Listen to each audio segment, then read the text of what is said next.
எல்லாருக்கும் வணக்கம். நான் உங்கள் அர்ச்சனா தாமரைக்கணி. நான் இப்போ உங்களுக்கு சொல்ல போகிறது நம்ம இந்தியாவை பற்றி தாங்க. இந்தியாவில் என்ன இருக்குன்னு கேட்குறவங்களுக்கும் அப்படி இந்தியாவில் என்னதான் இல்லைன்னு சொல்கிறவங்களுக்கு தான் இந்த பதிவு. வாங்க இந்தியாவை பற்றி தெரிஞ்சுக்கலாம். இந்தியா தனது கடந்த 1,00,000 வருட வரலாற்றில் எந்த நாட்டையுமே ஆக்கிரமித்ததில்லை. இந்தியா உலகின் மிகப்பெரிய ஜனநாயகம். உலகின் 7வது பெரிய நாடும் இதுவே. மிகவும் பழமையான நாகரிகங்களில் ஒன்றாகவும் இந்தியா விளங்குகிறது. பாம்புகள் மற்றும் ஏணிகள் விளையாட்டு 13ஆம் நூற்றாண்டில் கவிஞர் ஞானதேவ் என்பவரால் உருவாக்கப்பட்டது. இது முதலில் மோஷபதத் என்று அழைக்கப்பட்டது. விளையாட்டில் ஏணிகள் நல்லொழுக்கங்களையும் பாம்புகள் தீமைகளையும் குறிக்கின்றன. கௌரி குண்டுகள் மற்றும் பகடைகளுடன் விளையாட்டு விளையாடப்பட்டது. காலப்போக்கில் விளையாட்டு பல மாற்றங்களுக்கு உட்பட்டது. ஆனால் அதன் பொருள் அப்படியே இருந்தது. அதாவது நற்செயல்கள் மக்களை சொர்க்கத்திற்கும் தீமை மறுபிழப்பு சுழற்சிக்கும் கொண்டு செல்கிறது என்பதே உணர்த்துகிறது. உலகின் மிக உயரமான கிரிக்கெட் மைதானம் இமாச்சல பிரதேசத்தில் உள்ள சைல் நகரில் உள்ளது. 1893ஆம் ஆண்டு மலை உச்சியை சமன் செய்து கட்டப்பட்ட இந்த கிரிக்கெட் ஆடுகளம் கடல் மட்டத்திலிருந்து சுமார் 2444 மீட்டர் உயரத்தில் உள்ளது. உலகிலேயே இந்தியாவில்தான் அதிக எண்ணிக்கையிலான தபால் நிலையங்கள் உள்ளன. இந்தியாவில் மிகப்பெரிய வேலை அளிப்பவர் இந்திய ரயில்வே ஆகும். இதில் 1 மில்லியனுக்கும் அதிகமான மக்கள் பணியாற்றுகின்றனர். உலகின் முதல் பல்கலைக்கழகம் கிமு 7000 தஷிலாவில் நிறுவப்பட்டது. உலகம் முழுவதிலும் இருந்து 10,500க்கும் மேற்பட்ட மாணவர்கள் 60க்கும் மேற்பட்ட பாடங்களை படித்தனர். 4ஆம் நூற்றாண்டில் கட்டப்பட்ட நாலந்தா பல்கலைக்கழகம் பண்டைய இந்தியாவில் கல்வித்துறையில் மிகப்பெரிய சாதனைகளில் ஒன்றாகும். ஆயுர்வேதம் மனிதகுலம் அறிந்த ஆரம்பகால மருத்துவ பள்ளியாகும். மருத்துவத்தின் தந்தை சரகர் 2500 ஆண்டுகளுக்கு முன்பு ஆயுர்வேதத்தை ஒருங்கிணைத்தார். 17ஆம் நூற்றாண்டின் முற்பகுதியில் பிரிட்டிஷ் ஆட்சி காலம் வரை இந்தியா பணக்கார நாடுகளில் ஒன்றாக இருந்தது என்பது எத்தனை பேருக்கு தெரியும்? இந்தியாவின் செல்வத்தால் கவரப்பட்ட கிறிஸ்டோபர் கொலம்பஸ் தவறுதலாக அமெரிக்காவை கண்டுபிடித்த போது இந்தியாவுக்கு கடல் வழியை தேடி வந்திருந்தார். நேவிகேஷன் அண்ட் நேவிகேட்டிங் கலை 6000 ஆண்டுகளுக்கு முன்பு சிந்து நதியிலிருந்தே பிறந்தது. வழி செலுத்துதல் என்ற வார்த்தையே சமஸ்கிருத வார்த்தையான நேவிகைட் என்பதிலிருந்தே பெறப்பட்டது. கடற்கரை என்ற வார்த்தையும் சமஸ்கிருத வார்த்தையான நௌ என்பதிலிருந்தே வந்தது. பாஸ்கராச்சாரியார் வானியலாளர் ஸ்மார்ட்டுக்கு பல 100 ஆண்டுகளுக்கு முன்பே சூரியனை சுற்றி வர பூமி எடுக்கும் நேரத்தை சரியாக கணக்கிட்டார். அவரது கணக்கீட்டின்படி பூமி சூரியனை சுற்றி வர எடுத்துக்கொண்ட நேரம் 365 நாட்கள் 25 87 56 48 4 நாட்கள். பையின் மதிப்பை முதலில் இந்திய கணிதவியலாளர் புத்தகயனா கணக்கிட்டார். மேற்கணிதம், முக்கோணவியல் மற்றும் கால்குலஸ் ஆகியவையும் இந்தியாவில் தோன்றியவை. 11ஆம் நூற்றாண்டில் ஸ்ரீதர் ஆச்சாரியாரால் இருபடி சமன்பாடுகள் பயன்படுத்தப்பட்டன. கிரேக்கர்களும் ரோமானியர்களும் பயன்படுத்திய மிகப்பெரிய எண்கள் 106 ஆகும். அதே சமயம் இந்துக்கள் வேத காலத்தில் 5000 BCக்கு முன்பே குறிப்பிட்ட பெயர்களுடன் 10 × 53 அதாவது 10 முதல் 53 வரை பெரிய எண்களை பயன்படுத்தினர். இன்றும் கூட டெட்ரா எண்கள் 10^12 என்ற எண்ணாகவே பயன்படுத்தப்படுகிறது. 1896 வரை உலகில் வைரங்களின் ஒரே ஆதாரமாக இந்தியா இருந்தது. பெய்லி பாலம் உலகின் மிக உயரமான பாலமாகும். இமயமலையில் உள்ள திராஸ் மற்றும் சுரு நதிகளுக்கு இடையே லடாக் பள்ளத்தாக்கில் அமைந்துள்ளது.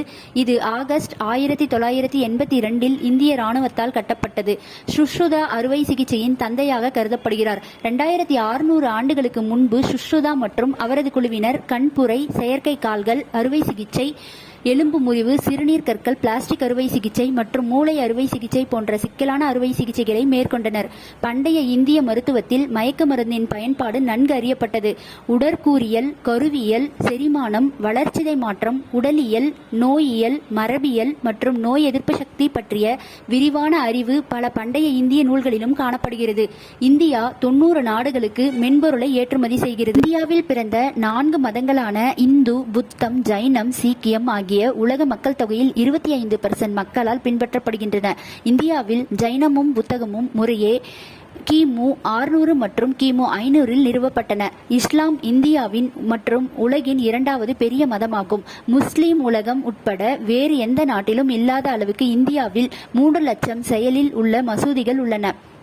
இந்தியாவில் உள்ள பழமையான ஐரோப்பிய தேவாலயம் மற்றும் ஜெப ஆலயம் கொச்சி நகரில் உள்ளது. அவை முறையே 1503 மற்றும் 1568இல் கட்டப்பட்டன.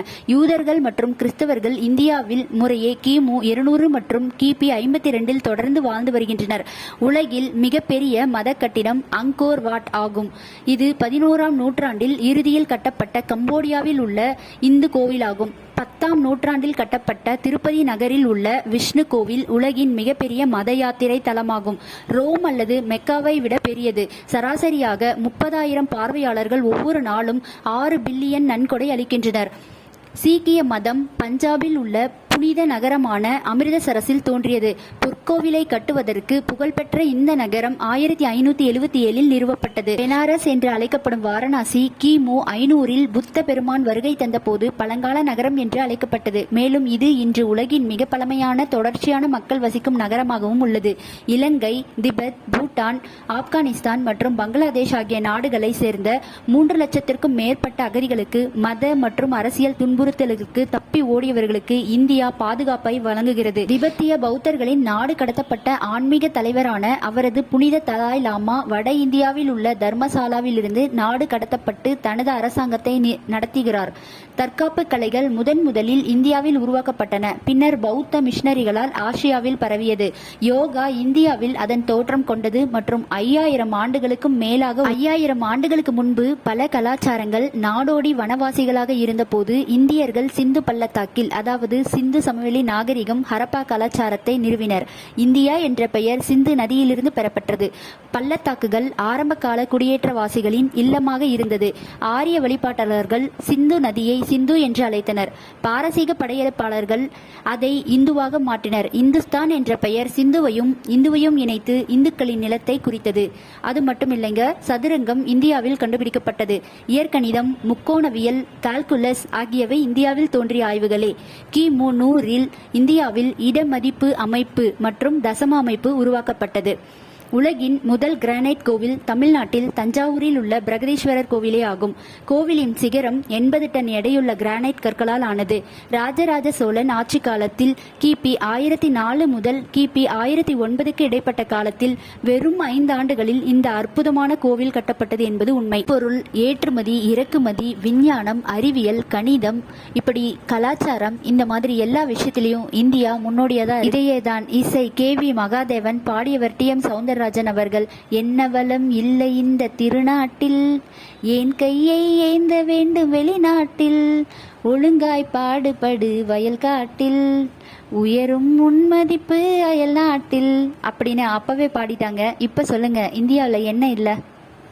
இந்தியாவை பற்றிய சுவாரஸ்யமான சில உண்மைகளை நான் இந்த தகவலில் சொல்லியிருக்கிறேன். இது மட்டும் இல்லாமல் வேறு ஏதாவது தகவல்கள் உங்களுக்கு தெரிஞ்சால் அதை கமெண்ட் பாக்ஸில் கமெண்ட் பண்ணுங்கள். இந்த தகவல் உங்களுக்கு பிடிச்சிருந்தா நம்ம ATS ஹாப்பி வேர்ல்டு சேனலை லைக் பண்ணி சப்ஸ்கிரைப் பண்ணிக்கோங்க. நன்றி.